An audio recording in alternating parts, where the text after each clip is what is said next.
Eléyìí níbi tí a ti rí alàgbà kan tí orúkọ ẹ̀ ń jẹ́ mẹ́sìnàkà Faisa ọmọ bíbí ìlú Kédángé wònìgèrè ni ọmọ bíbí ìlú Katsina tí ó ṣe bẹ́ẹ̀ tí wọ́n sọra wọn di kọ̀rọ̀jọ́gbọ́n sí agbègbè Ògèrè mọ́ Ìpẹ́rù títí tó fi dé Interchange dé ọ̀nà Èkó dé gbogbo ẹ̀. Èyí tí wọ́n yàn láàyò ni pé iṣẹ́ ìdigunjalè òun náà ni wọ́n ń ṣe. Tọ́ ẹ gbọ́ bí alàgbà yìí bó ti mọ ṣàlàyé bí wọ́n ti ṣekú pa bàbá kan tórúkọ wọn jẹ́ Saheed Awolesi ọmọ bíbí ìlú Sagamu gẹ́gẹ́ bí ìwádìí tí àwọn agbófinró ṣe èyí tá a sì gbọ́ tí agán ní tá a ṣe é dà wọ́n ní alàgbà Saheed Awolesi ọmọ 47 years pé ọmọ bíbí ìlú Sagamu ni wọ́n ṣùgbọ́n iṣẹ́ ọdẹ ni wọ́n yàn láàyò tí wọ́n ń ṣe. Láti ìlú Sagamu ni bàbá yìí ṣe ọdẹ wá sí àdúgbò kan tí wọ́n ń pè ní Interchange mọ́ ọ̀nà NNPC mọ́ gbogbo ẹ̀ ṣá ni àwọn ará bíi ni wọ́n pàdé wọn lọ́nà. Èyí tí wọ́n ń ṣe ni pé ní agbègbè NNPC mọ́ Interchange mọ́ gbogbo ẹ̀ wọ́n lọ kó àwọn nǹkan olóró àwọn nǹkan ìjà àwọn àbí àdá bí igi bí ọ̀bẹ bí nǹkan kan tó jẹ́ pé ó lè ṣekú pààyàn ní kíákíá wọ́n wá gọ sínú oko tí wọ́n fi máa wo àwọn tí ọwọ́ ó bà tí wọ́n kó sí wọn lọ́wọ́ tí wọ́n gbẹ̀mí lẹ́nu wọn. Wọ́n máa ń gba ọ̀kadà wọ́n ń gba fóònù bẹ́ẹ̀ náà ni wọ́n tún máa ń gba owó lọ́wọ́ àwọn tí ó bá kó sí wọn lọ́wọ́. Kí Elédùmarè kó dákun kó dábọ̀ kó má jẹ́ kí a kó sí ọwọ́ àwọn aṣekúpani yìí kí ààbò Ọlọ́run kó dájú lórí wa. Ọdún ń lọ sópin ọdún súnmọ́ wa àwa náà ń súnmọ́ ọdún kí Elédùmarè kó má jẹ́ kí ẹ̀mí wa kó ságun nínú ọdún yìí kí àwa pàápàá ká wà ní ojúfò ká wà lójúfò ká mọ ṣọ́ra gbogbo ìrìn ẹsẹ̀ wa bí tá a bá rìn sí àwọn nǹkan tí a bá ṣe ká máa mọ̀ wọ́n ara wa ṣùgbọ́n tó bẹ́ẹ̀ jù bẹ́ẹ̀ lọ ààbò Ọlọ́run yóò dájú lórí gbogbo wa. Ẹ gbọ́n tí alàgbà yìí tí ó bá wa sọ gbẹ̀yìn ọmọ Nàìjíríà ẹ súnmọ́ bí ó pé ọmọ Katsina lòun ṣùgbọ́n ṣé tí gbogbo eléyìí bá ń ṣẹlẹ̀ tí ọmọ láti Katsina tó bá láǹfààní àti máa wá sí bí ìpínlẹ̀ Ògùn ìpínlẹ̀ Èkó Ìbàdàn Ọ̀yọ́ Ìlọrin gbogbo ẹ̀ tí wọ́n lọ ń dáràn tí wọ́n ń ṣe àwọn tó ń hu àwọn ìwà kò tọ́ báyìí ṣé gbogbo àwa tí ọmọ ìpínlẹ̀ Ògùn àbí ọmọ bíbí ilẹ̀ kóòtù òjíire ṣé aláǹfààní irú ẹ̀ láti ṣe bẹ́ẹ̀ lọ́dọ̀ wọn. Ṣùgbọ́n torí pé inú re ojú re àánú àti gbogbo ìtọ́lọ̀ ti fi sọ wa lójú la fi máa ń accommodate ara wa pàápàá torí pé a jẹ́ ọmọ orílẹ̀-èdè yìí kan náà. Àtọ̀ ẹ gbọ́ bí alàgbà yìí bó ṣe pa arákùnrin ọlọ́dẹ tí orúkọ wọn jẹ́ Saheed Awolesi ó kọ tí gbogbo èèyàn mọ̀ ní Sagamu ni tó popular dáadáa bóò ló ṣe pa wọ́n bóò ló àṣírí ṣe tú. How are you? What is your name? Faisa. Faisa kini? Audu. Faisa Audu. Now which state you come from? Katsina State. Katsina State. Now which work you dey do? Drama. Drama? Like how? Dance. Okay, you dey dance for Hausa culture.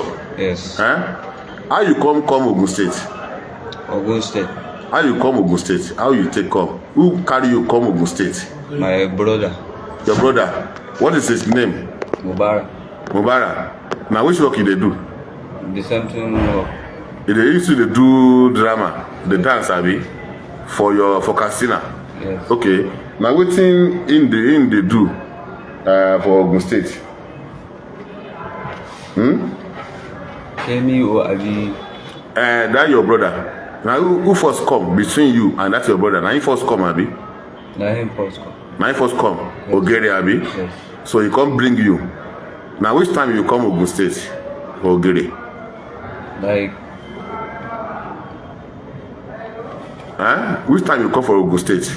Like 2 years, I mean. 2022. Yes. 2022, then you come Ogun State. Okay, now which side do you stay for Ogere?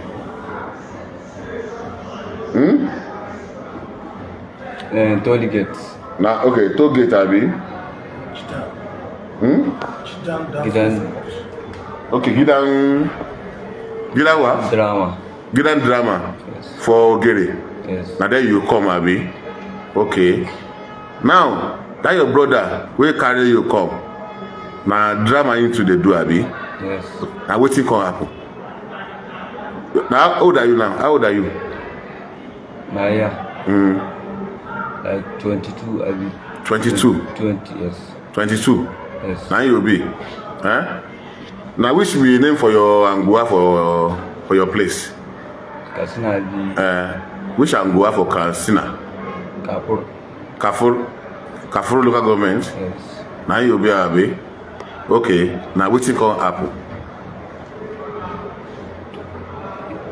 Da turanci zan yi. Right, you talk in English now. Speak broken. Ni matsala yanzu ban iya yi ma bayani ne da turanci. Okay. Alàgbà yìí ní òun ò gbọ́ òyìnbó, òun ò sì gbọ́ Yorùbá. Ọdún 2022 ni wọ́n mú òun wá láti ìlú àwọn Katsina wá sí ìpínlẹ̀ Ògùn bí tí wọ́n fi Ògèrè ṣe ibùgbé. Ó sì dákọ ó ní ẹ̀gbọ́n òun kan ló mú òun wá. Ẹ̀gbọ́n òun náà máa ṣe bí ijó jíjó bí oníjó ní èdè ti Hausa. Òun náà ń pè ní gidan rawa yẹn náà ń pè ní ijó jíjó ní Hausa. Tọ ẹ̀gbọ́n òun yẹn ló kọ́kọ́ dé sí Ògèrè, òun ló padà wá lọ mú òun náà wá tí àwọn fi wà ń bí. Kàyí Hausa mèèrè abúndé faru mèèrè káwọ́kà gidan police. Mun taho ranar da aka kama mu. Ó ní ìjọ́ tí wọ́n mú àwọn.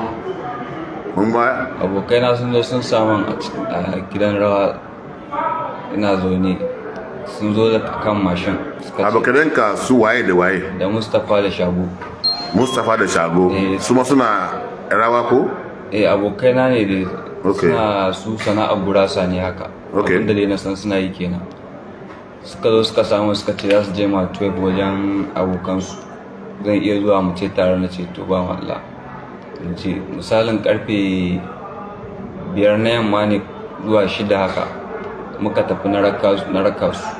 Wajen dawowa mashin ɗin da muka hau sai wani police ya gan shi. Ina za ku je? Ma 12. Okay. Mèé ni ní tálàgbà yìí ń gbìyànjú láti sọ ni pé ó ní òun àti àwọn ọ̀rẹ́ òun méjì kan làwọn lọ sí Èkó láti Ògèrè mile 12. Àwọn gbé ọ̀kadà lọ sí mile 12 yẹn ìgbà táwọn ń bọ̀ ni ọlọ́pàá wá mú àwọn. Ṣùgbọ́n ní pàtàkì ní òtítọ́ ọ̀rọ̀ ni wípé alàgbà kan ni wọ́n lọ accost ni wọ́n lọ pàdé lọ́nà tí wọ́n pa tí wọ́n gba ọ̀kadà ẹ̀ tí wọ́n fẹ́ lọ tà sí Èkó. Ṣùgbọ́n bó ṣe ń ṣàlàyé yìí ẹ jẹ́ kí n máa bèèrè lọ́wọ́ ẹ̀ tó bá ti ń sọ màá máa tú sí Yorùbá. Ya kuka yi kuka kashe wannan mutumin? Ya kuka yi kuka karba baburu da me kuka karba hannunsa? Sun je sun saman da mashin ɗin. Kun same shi da mashin?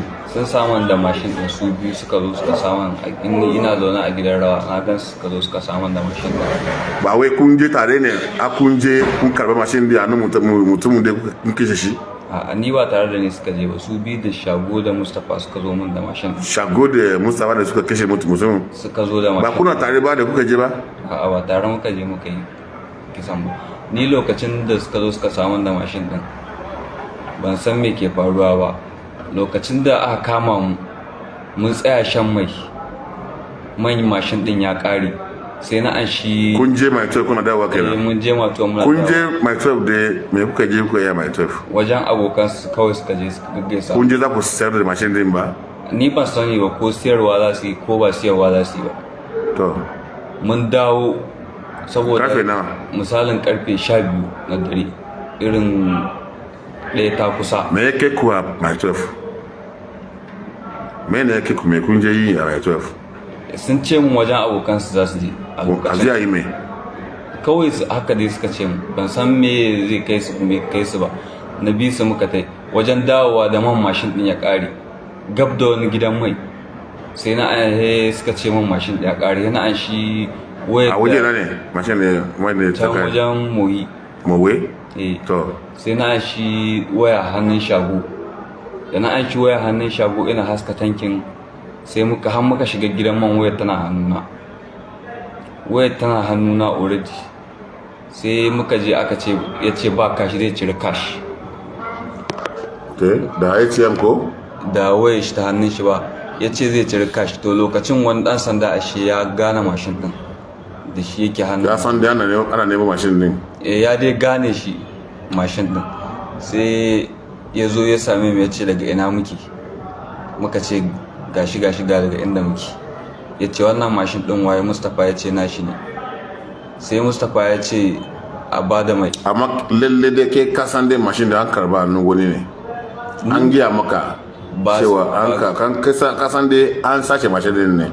An kashe mutumin. A'a ni ba sa an yi kisa ba. Sun dai jana kawai ne ni dai ban san akan komai ba. Lokacin da Mustapha ya ce a bada mai zai ma wannan mai bada mai transform kuɗi. Ta ce ba kashananta. Ta ce je can ga gurin da ake cira cash ya cira. Lokacin da ya zagaya wata da yake an gitta wani tankin mai ta gidan man. Ya gitta bayan ta zai je ya ciri 1,000 zuwa a ƙara mai.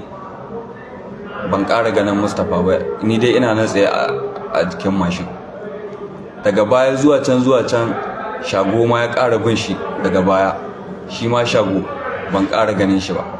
Shiru ni dai ina nan tsaye jikin mashin. Sai ga police sun zo. Shi dama ɗan sandan already yana nan kusa da ni. Ɗan sandan ya ji shiru ya buga mashin ya hau. Ya zagaya ya duba kan ya je sun gudu ni kuma ina tsaye a jikin mashin sun bani da wayar da suka yi amfani da komai da komai duk suna hannuna su kuma sun riga sun gudu kaji dalilin da ya sa aka wannan. To me police suka gaya mana cewa ya faru? Ai kun je tare da inda aka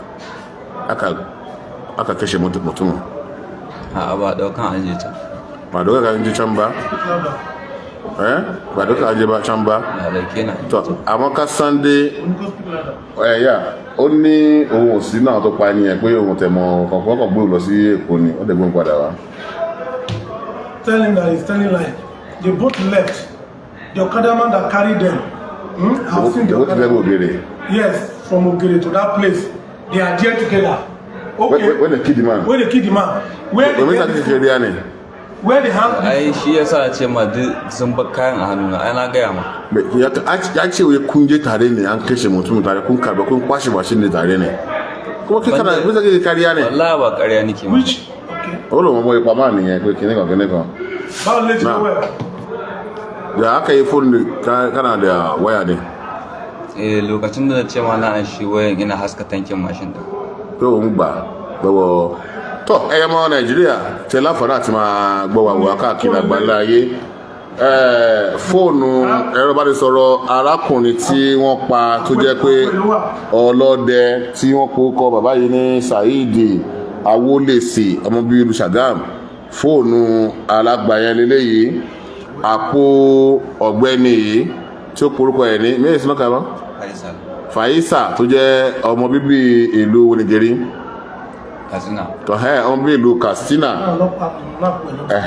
inú àpò ẹ̀ ni àwọn agbófinró ti rí fóònù yìí máṣíìnì yẹn gangan òun ló ń gùn igi tó fi pa alàgbà yẹn òun náà ni eléyìí igi tí wọ́n gé nígbà tí wọ́n ń lọ tó fẹ́ lọ ṣe iṣẹ́ ibi yìí igi yẹn òun náà rèé tí wọ́n gé láti fi tí wọ́n là mọ́ bàbá yìí lórí tí wọ́n fi pa èyí tá à ń sọ kókó ọ̀rọ̀ tá à ń sọ ni pé kí ọ̀rọ̀ yìí bá lè yé yín dáadáa ara àwọn nǹkan ìjà olóró tí wọ́n mú dání rèé tí wọ́n fi pa alàgbà tí à ń sọ pa rẹ̀ ṣùgbọ́n alàgbà yìí ẹni tó ń sọ ọ̀rẹ́ ò fẹ́ yé èèyàn ní Hausa ṣùgbọ́n tó ń sọ ni pé oníjó lòun ọmọ bíi Katsina lòun ẹnìkan ló gbé òun wá sí ìlú Ògèrè so àwọn sì ní ìjọ kan tó pè ń pé kí àwọn lọ sí mile 12 tó jẹ́ wípé kókó ọ̀rọ̀ tó ṣẹlẹ̀ ni pé wọ́n jọ kúrò ní Ògèrè wọ́n gé igi wọ́n mú àdá àti àwọn nǹkan ìjà olóró èmi wọ́n kó o dání láti lọ fi ṣe ibi ní àdúgbò kan níbi Interchange ti ìpínlẹ̀ Ògùn bí òun náà ni wọ́n lúgọ sí tí bàbá yìí tó sì ń bọ̀ pẹ̀lú ọ̀kadà Bajaj bí ọ̀kadà tuntun. Bàbá yìí ń dẹ̀gbẹ́ lọ ni lórí ọ̀kadà, ó ń lọ síbi tó ti lọ dẹ ìgbẹ́. Ṣe mọ̀ pé bọ́ bá fẹ́ àwọn ọlọ́dẹ wọ́n máa ti ìlú kan lọ sí ìlú èmi. Gbogbo àwọn nǹkan bí fìtílà bí àwọn ìbọn ìléwọ́ kékeré àtàwọn nǹkan tí bàbá yìí fẹ́ lù fi dẹ ìgbẹ́ ó wà lọ́wọ́ ẹ̀. Ní ẹ̀ẹ̀kan náà ni àwọn arábì ni wọ́n já náà ni wọ́n bọ́ síta. Àwọn mẹ́ta òun náà ni wọ́n. Bàbá yìí wọ́n kó ní papámọ́ra, wọ́n sì bẹ̀ sí ńlá igi mọ́ lórí títí tí ẹ̀mí àbàbá yìí tí ẹ̀mí ẹ̀ fi bọ́ sí wọn lọ́wọ́. Nígbà tán pa bàbá yìí tán, wọ́n gbé sínú oko, wọ́n gba ọ̀kadà lọ́wọ́ ẹ̀, wọ́n gba fóònù tá a fi hàn yín lẹ́ẹ̀kan, wọ́n gba fóònù lọ́wọ́ ẹ̀, wọ́n gba gbogbo owó tó wà lápò ẹ̀ àti gbogbo àwọn nǹkan tí wọ́n bá ní ara ẹ̀. Ọ̀kadà yìí lẹ́yìn ọ̀sọ́kà náà ni wọ́n gun ọ̀kadà yìí tí wọ́n lọ sí ìlú Èkó ní mile 12. Bóyá èròǹgbà láti lọ ta ọ̀kadà yìí ni àbí èròǹgbà láti lọ gbé ọ̀kadà yìí sínú ọkọ̀ àjàgbé tírélà láti bá wọn gbé lọ sí ìlú wọn, tó jẹ́ pé èyí tí wọ́n bá lọ́hùn-ún ẹ̀kọ́ òṣojú mímu, wọ́n láti tún gbé ọ̀kadà yìí padà wá sí Ògèrè. Nígbà tí wọ́n ń bọ̀ ní ọ̀nà tí wọ́n dé Ògèrè náà dé Mòwe Ìbàfò, tí wọ́n dé Ìbàfò ni a gbọ́ wípé epo tán nínú ọ̀kadà. Gẹ́gẹ́ bó náà ti sọ lẹ́ẹ̀kan pé epo tán ni o. Ibi táwọn ṣe ń wò ó pé epo tán bí aago 12 aago kan ó kọjá. Báwọn ṣe ń wò, àwọn ọlọ́pàá tí wọ́n wà ní Ìbàfò ni wọ́n fura sí wọn pé jọ ń pé signal tí wọ́n sẹ́ǹdì pé ọ̀kadà kan sọnù, ẹnìkan tó lè gbàrà yìí pé ẹni yẹn ti jẹ́ Ọlọ́run nípè. Òun ni àwọn ọlọ́pàá fi dá wọn dúró tí wọ́n sì ń béèrè ọ̀rọ̀ lọ́wọ́ wọn pé mbólẹ̀ tí ń bọ̀, mbólẹ̀ ti rí ọ̀kadà. Ní kété tí àwọn ọ̀gbẹ́ni yìí àti àwọn tó kó ẹ̀ tí wọ́n gán ní àwọn ọlọ́pàá tí wọ́n ń dá wọn dúró, òun náà ni wọ́n fi ẹsẹ̀ fẹ́ àwọn ọ̀rẹ́ rẹ̀ méjì. Kí ló kọ mẹ́sàn-án àbòkíkà mẹ́sùbírí náà? Mustapha lè ṣàgó. Ó ní ìkan Mustapha, ìkan ṣàgó súnmọ́ láǹkà sínú ẹni sú. Ɗaya ɗan abin nan ne wajen Gusau ɗin nan. Mustapha ni Gusau. Ṣàgó kọ́? Ṣàgó bá? Ṣàgó shi kuma ɗan Fúlàní ne. Ṣàgó yẹn ó dé ọmọ Fúlàní ni Ṣàgó ìkejì yẹn. Mustapha àti Ṣàgó bí àwọn ti rí ọlọ́pàá pé ọlọ́pàá súnmọ́ wọn ni wọ́n ti fi ẹsẹ̀ fẹ́, tó jẹ́ pé òun ni ọwọ́ bà. Ṣùgbọ́n fóònù bàbá tí wọ́n pa ní Interchange, àpò ọ̀gbẹ́ni yìí ni wọ́n ti rí fóònù yẹn àti àwọn nǹkan míì tí wọ́n gbà lọ́wọ́ bàbá yìí. Nípa iṣẹ́ ìwádìí àwọn agbófinró tí wọ́n tan fóònù kékeré tí ó wà lọ́wọ́ ẹ̀ pé ta ló ní fóònù, ó ní àwọn ọ̀rẹ́ òun ló fóun. Bọ́n ìtàn fóònù yìí ló jẹ́ pé ìyàwó olóògbé yìí ló pè wọlé lórí fóònù. Ọlọ́pàá ló gbé fóònù tí wọ́n bá ẹni tó ń pè sórí fóònù kékeré òun tó ń bá ń sọ̀rọ̀. Ó ní arábìnrin tó jẹ́ ìyàwó olóògbé ń ṣàlàyé fún àwọn agbófinró pé àwọn tí ẹni tí fóònù yìí wà lọ́wọ́ ẹ̀ pé fóònù ọkọ òun lélẹ́yìí o, ṣùgbọ́n ọ̀gbẹ́ni Hausa tó wà lọ́wọ́ ẹ̀ yìí òun ò mọ̀ rí o. Àwọn sì ti ń wá ẹni tó ní fóònù bàbá yìí, àwọn ti ń wá wọn láti ibi àná, ibi tí àṣírí ti tú nìyẹn. Àṣírí tú, ọlọ́pàá bẹ̀rẹ̀ sí ń ṣe iṣẹ́ ìwádìí, ṣùgbọ́n nígbà tí ó alàgbà yìí máa sọ̀rọ̀ jọ pé ó padà mú ọ lọ síbi tí òkú bàbá yìí wà, tí wọ́n ti rí pé ibi tó pa bàbá yìí sí, tí wọ́n ti gba fóònù lọ́wọ́ ẹ̀ àti Samsung kan wọ́n gbà lọ́wọ́ olóògbé yẹn, àti fóònù kékeré àti ọ̀kadà Bajaj tuntun tí wọ́n gbà. Ṣùgbọ́n àwọn tó kù wọ́n ti fi ẹsẹ̀ fẹ́. Ẹni tí ọwọ́ tẹ̀ òun náà rèé, òun ló wò páípáí ní àgọ́ ọlọ́pàá yìí. To kace abokanenka ba tare ku kashe mutumin ba? Ya aka yi kuma an baka waya nisa? Ai na gaya ma dalilin da ya sa wai ta zo na lokacin da mani mashin ɗin. Ku taba zuwa tare da abokanenka kun je kun yi sadaka ko je kun karɓa kayan mutane? Ni ban taɓa gunsa ba gaskiya. Ban taɓa. Amma dai ka san dai aikin nan suna yi. ito ba zan ce ban sani ba amma ni dai ban taɓa zuwa tare da su ba. Amma dai ka san dai suna irin harkar nan? Guarantees na san suna yi. Ka san suna yi? Kuma kun taba zuwa kun je kun kama kun kidnapping mutane? A'a. Amma dai ka san dai suna sata? Suna kwashe kayan mutane? To yanzu su sauran naka da yanzu ina suka yi yanzu ba ka san da suke ba? To su yanzu mashin na da kuka ke a my 12 mashin na kuka ke? Shi wannan mashin din da suka zo da shi mashin da shiga da? Shi dai muka dawo. Ya kuka yi kuka je Interchange? Interchange inda ku aka kashe mutum da me yake ku gurin inda aka kashe mutum? Ni ban je Interchange ba. Ban je Interchange ba. Ina ka samu wannan Interchange? An samu wannan Interchange a ina ne? Ban san inda na je ga an do da ice amma ni ban san inda aka samu shi ba. Ó ní igi kan ó ní wọn bọ́ sí igi yẹn pé wọn kàn mú wá ni. Àwọn ló fi àdá yẹn fi àdá wọn. O ní àdá nfa? Àdá naku ne? Ne. Kun ina da ka samu àdá? Ta shago ce ita àdá. To ina ka same shi ka same ta shi àdá? A jikina aka same ta. A jikinka? Na icen fa? A icen ba a jikina yake ba tare da shi nike ba. Tọ́ alàgbà ẹ jọ pé kò fẹ́ jẹ́wọ́ tán kó sọ òótọ́ ọ̀rọ̀ ṣùgbọ́n àwọn nígbàgbọ́ pé tí wọ́n bá ba àwọn tó kù Ṣàngó àti ìkejì ẹ̀ tó bá bà wọ́n ó fi ìdí ọ̀rọ̀ múlẹ̀ ṣùgbọ́n tó sọ ni pé àdá tí wọ́n rí gbà yìí ó ní ara òun lòun fi àdá yìí sí ọwọ́ òun náà ti gba àdá yẹn òun ló mú sí ara fóònù alàgbà tí wọ́n pa yìí ó ní ọwọ́ òun ló wà ọwọ́ náà ti bá a ó sì ní lóòótọ́ lódodo òun mọ̀ wípé àwọn ọ̀rẹ́ òun tí àwọn jọ lọ sí Èkó òun mọ̀ pé iṣẹ́ tí wọ́n ń ṣe nìyẹn pé wọ́n máa já ọ̀kadà gbà wọ́n máa já owó gbà lára èèyàn kódà ẹni tí ò bá tètè ya jọ̀wọ́ dúkìá ẹ̀ sílẹ̀ òun mọ̀ pé wọ́n máa ṣe wọ́n ní ṣùtá wọ́n máa ṣe wọ́n jàǹbá àwa ń bèèrè lọ́wọ́ ẹ̀ pé nígbà tó sọ pé ó mọ̀ wípé iṣẹ́ táwọn ará bíi ń ṣe rèé ó wá ń yọra ẹ̀ sìn pé ìwọ ò sí láàrin wọn kó o bá wọn pa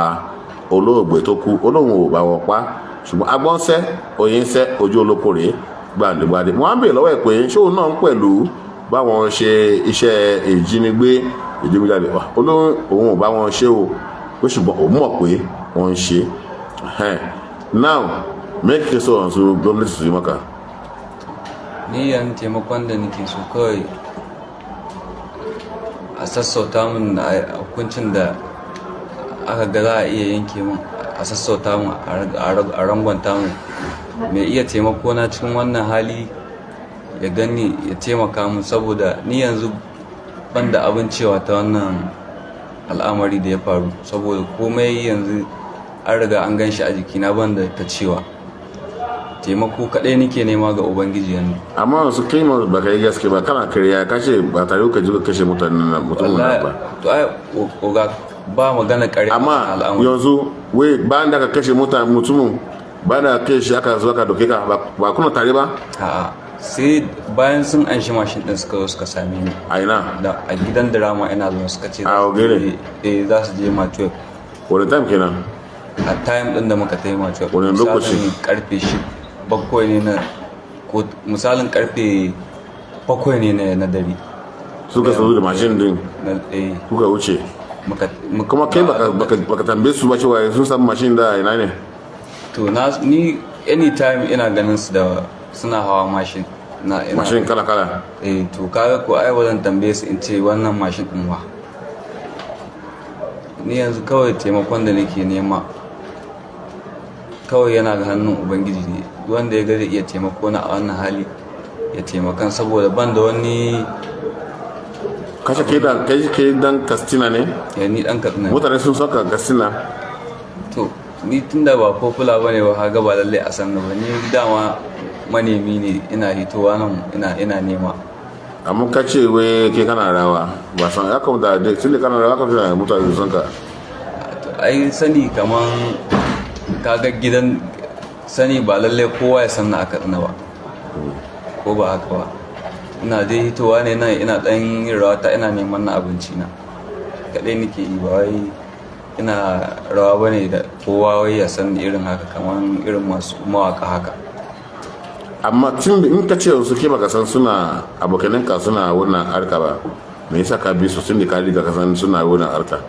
Ito sun riga sun ce mu wajen abokansu da su kuma na san suna da su can a matuwar din. Suna da ba?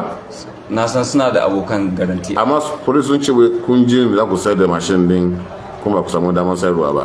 Ito duk dai wanda zai gaya ma haka ba lalle bane tunda ba a gaban shi aka yi ba misali ko ba haka ba. Su abinda kowa abinda zai fitar da shi me ne da mai kuka yi a Lagos a ku da ku jiyo kun yi me na Lagos a ku jiyo? Kawai sun je lokacin ma ba ma su ga waɗanda suka je nema ba, lokacin ruwa ake yi muka gama fakewa suka gama kiransa a waya ne suka ce gashi ruwa ake ba za su sami towa ba. Muka samu wani rumman mai shayi na an shi 1000 hannun shago na shayi muka ji abinda muka yi kenan. Tó ọ̀rọ̀ rẹ̀ o lẹ́nu arákùnrin yìí tí ọ̀kan lára àwọn adigunjalè tí ọwọ́ bà tí wọ́n pa èèyàn sí agbègbè Interchange ọmọ Sagamun lẹ́yìn tí wọ́n pa tí bàbá yìí ṣiṣẹ́ ọlọ́dẹ tí wọ́n mú lórí ọ̀kadà tí wọ́n bẹ̀rẹ̀ sí ní kó igi pọ́npọ́ tí wọ́n ń kó bò tí wọ́n lù ú títí tẹ̀mí fi bọ́ ní ara ẹ̀ tí wọ́n gba ọ̀kadà iná fẹ́ lọ́tà ní Èkó tí wọ́n ò rí tà ìgbà tó ń bọ̀ tí wọ́n dé Ìbàfò ní ọwọ́ àwọn ọlọ́pàá tẹ̀ wọ́n ṣùgbọ́n àwọn méjì tó kù tí wọ́n jọ ṣe iṣẹ́ láabi wọ́n ti sá lọ ṣùgbọ́n a nígbàgbọ́ pé bí ajá bá pé 20 ọdún láyé ẹran ògùn náà sí ni you can only hide you cannot run forever. ẹ jẹ́ ká wà lójú fò ẹ jẹ́ ká máa ṣọ́ra wa ọdún súnmọ́ wa à ń súnmọ́ ọdún lágbára lọ́wọ́ Ọlọ́run ẹ̀mí wa ò ní ságun o nínú ọdún yìí ayé ò ní dá ẹ̀mí wa ní ègbodò lágbára lọ́wọ́ Ọlọ́run olóògbé tó sì fàyè lẹ̀ náà kí Elédùmarè kó dábọ̀ kó bá wa foríjì kó bá fi ọ̀run kẹ́ iṣẹ́ ìwádìí sì ń tẹ̀síwájú Agbọ́ládé Olúwaṣeun Olóbùrò of Africa. Me kake so? Yanzu? Game da me? Mutane ka sun sani abu na gida cewa kana nan? Da yake na daɗe da rabuwa da wayata gaskiya banda kuma da lambar da zan tuntuɓi wanda ke gida. Mutane ka suna ba su san ba cewa kana nan? Ba wanda ya san ina nan saboda lokacin wayata ta daɗe ma da faɗuwa kuma welcome back ɗin da ne ba wanda ya kira ni da wata bakon lambar bare. Ina babanka? Ba duk suna kaɗin dukansu. Mamanka ba? Duk suna kaɗin. Me ne suna babanka? Sunan shi Audu. Audu me? Audu me? Ibrahim. Audu Ibrahim aiki me yake yi?